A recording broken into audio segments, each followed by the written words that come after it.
Армысыздар, құрметті әріптестер. Мен Кеңес негізгі жалпы білім беру мектебінің бастауыш сынып мұғалімі Болат Мархабат Болатқызымын. Менің педагогикалық ұстанымым өзімді өмір бойы білім алушы тұлға ретінде тәрбиелеу. Өзімнің іс-әрекетіме үнемі рефлексия жасау, түзету, жетілдіру.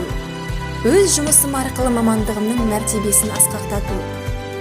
Өзгермелі өмірге тез бейімделетін, кез келген жерде өзінің көз қарасы мен білімін дәлелдей алатын шығармашыл, ізденімпаз, талапты шәкірт тәрбиелеу. Қазіргі мұғалім ол кәсіби маман. Мұғалімнің кәсіби шеберлігі оның кәсіби қажеттілігінен анықталады. Қазіргі мұғалімнің ұстаздың айрықша ерекшеліктері оның үнемі өзін-өзі жетілдіруі, өзін-өзі сынауы, эрудициясы және жоғары жұмыс мәдениеті. Өзін-өзі тәрбиелеу қажеттілігінсіз мұғалімнің кәсіби өсуі мүмкін емес. Қазіргі мұғалім қол жеткізген нәрсеге ешқашан қанағаттанбауы керек. Бұл өте маңызды. Сондай-ақ алға ұмтылу да өте маңызды.